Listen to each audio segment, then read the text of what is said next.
Welcome to this video program. Today we are having Dr. Manorama Tripathi, Deputy Librarian JNU with us. She will be discussing the topic document processing and organization.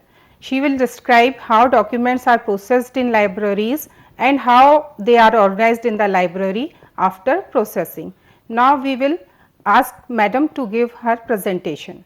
As we all know, libraries procure reading material in different forms like books, periodicals, serials, newspapers, dissertations, CD-ROMs and so on and so forth. These reading materials have to be processed before they are put on shelves for circulation and use. And so we can say these processing work refers to all activities which are undertaken before the books are put on shelves for circulation and use.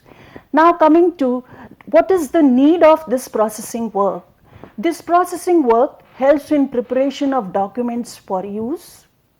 It ensures identification and ownership of library on reading material.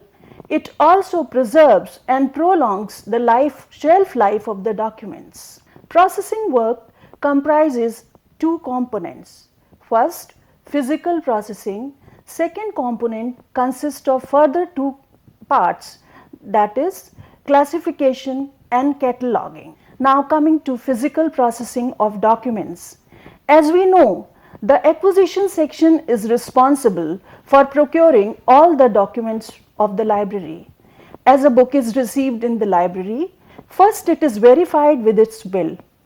Once it is verified, at this stage itself, the staff inspects the book in order to ensure that the book is in proper condition. In case it is found to be damaged, mutilated or torn, the vendor is contacted to replace the book with another copy. Then accession number is provided. After accession number, as we know, is the unique number which is provided, which is assigned to each and every document which is received by the library. After inspecting the book and providing accession number, books are checked to find out if they have proper binding. Library receives certain books which have very tight binding, and such books are difficult to use because they do not remain open on a particular page for long. In such cases, such books are inspected and their binding is loosened. Further, opening of uncut pages. As we know, books are printed on big sheets of paper. These big sheets of paper are then folded and bound into books.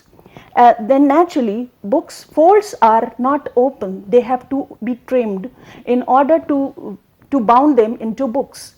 At times the trimming may not be deep enough to cut the folds, so books are checked in order to ensure that all pages are cut properly before they are sent for further processing. After this, reinforcing paperbacks.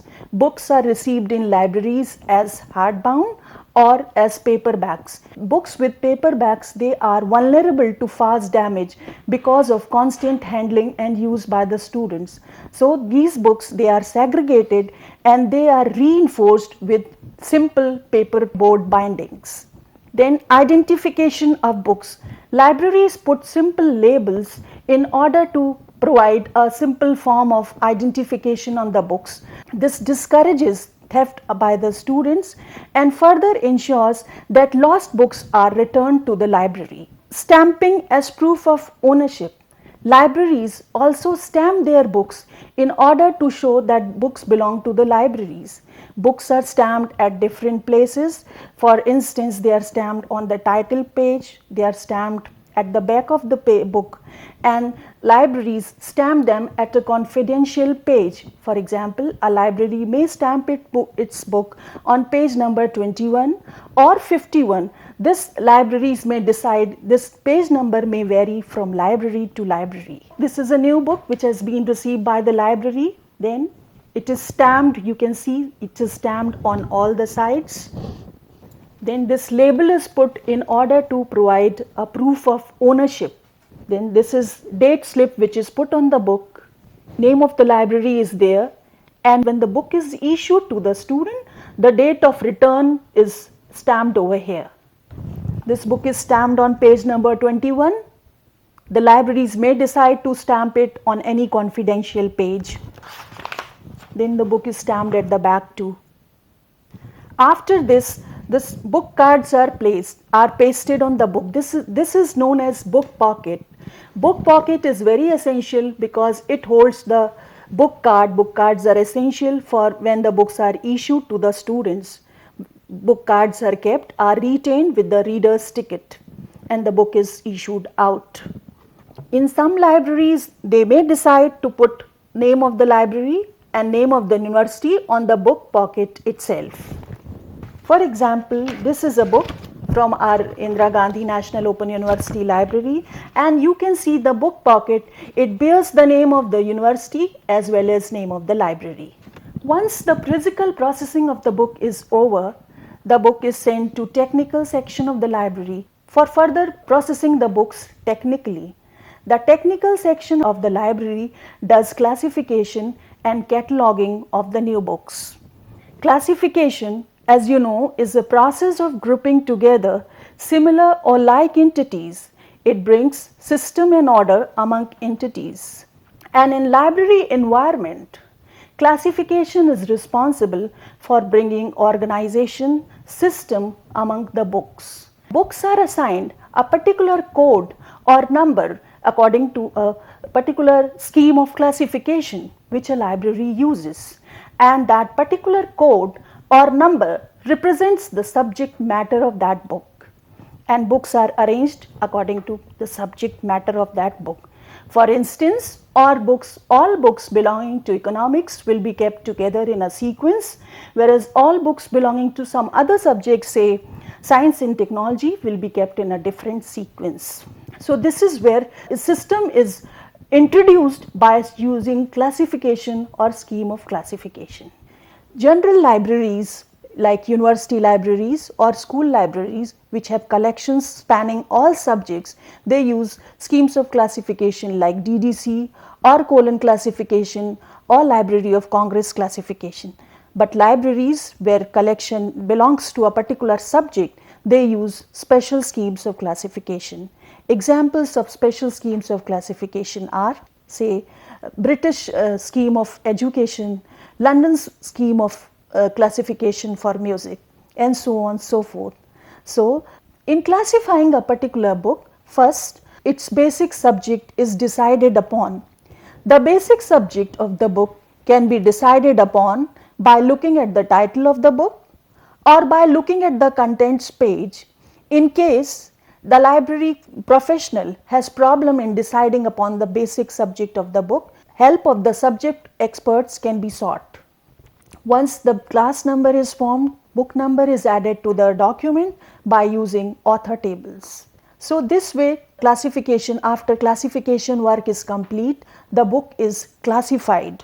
Library may use ACR2R or classified catalog code for cataloging. Classified catalog code was introduced by Dr. S.R. Ranganathan, and in cataloging, main entry is prepared, shelf list is prepared, and after that added entries and reference entries are also prepared. Cataloging is an important job. As you know, a catalog, it is a list of holdings or items held by a library.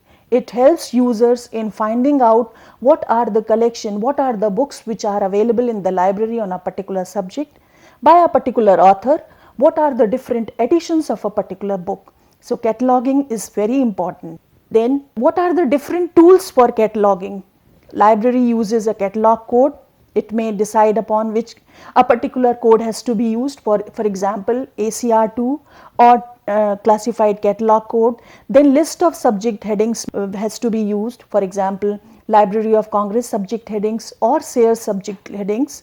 Dictionary of Indian names and language dictionaries are also important in order to carry out the cataloging of books. Once the technical processing of the books has been done, other activities are undertaken like generation of barcode labels. Barcode labels, they are pasted on the book at different places. For example, on the spine of the book, at the back of the book, under the due date slip. This is the barcode label. which has been generated once the class number has been decided upon. This barcode label, it bears class number, book number, and then accession number 2. This is pasted over here. It is pasted on the spine of the book, but in case it cannot be, spine is not broad enough to accommodate the full barcode label, then it is pasted over here. It is pasted under the due date slip and it is pasted on the last page of the book. And another important information which is added in the book at the time of identification or when the book arrives in the acquisition section is that book is marked with a stamp. That stamp bears the name of the library, accession number, source from which vendor it was acquired, price of the book, bill and date. These are very important things from audit point of view, and the center or school which recommended the book, and name of the cataloger is also added over here. Then book cards are prepared, which book cards are very important. They are retained with readers' tickets when the books are issued out. Once the book has been catalogued, once the book has been classified and technical processing is over, a list of books is prepared. Then those books are released for Monday display. Books are kept for a week or two in Monday display and then they are organized on shelves. Organization is done in keeping with the subject, with the class number of the books. As I said, all books in a particular subject are put together. And when students use, they are advised not to keep the books back on shelves. They use the book, they browse the book, they keep it on the tables. Then our staff, library staff, takes the books back to shelves and reorganizes them. So this process goes on. Books are acquired by the library, physical processing is done, it goes to technical section and then technical processing is done, list of new books is prepared and books are sent for Monday display, and for after a week or two they are sent back to shelf. They are organized on shelves in keeping with classification numbers which they bear, and once the students use books, they do not shelf, they are advised not to shelf it by themselves, but they leave it on the table and the staff collects the books from the tables and reorganizes them. So materials which are required for physical processing, as you know, these things are used: cellophane paper, library labels, library property stamps, book pockets, book cards, book tags, due date slip. Today we have seen what is the importance of physical processing of the books, different components of processing which are physical processing and technical processing, the various tools of classification which are used, and various tools for cataloging which are used by the libraries. Today we have discussed the processing of documents in the libraries. As we know, libraries procure reading material in different forms like books, periodicals, theses and dissertations, and these need to be processed before they are put on shelves for circulation and use. The processing work comprises two components: physical processing and technical processing. Technical processing further consists of two components, that is classification and cataloging. The acquisition section is interested with the work of physically processing the documents. Once the documents are physically processed, they are sent to technical section for technical processing of the documents. Once the documents are physically as well as technically processed, a list of documents is prepared and the books are sent for Monday display. Books are kept on display for a couple of weeks before they are organized on shelves for use and circulation. Students are advised to take books, to browse books from the shelves. They are advised not to reshelve the books by themselves. They are supposed to leave the books on the table after use, and library staff collects the books and reorganizes them on shelves, and this process goes on. Thank you. Thank you, ma'am, for this valuable presentation. Today we have learned how books are processed in the libraries.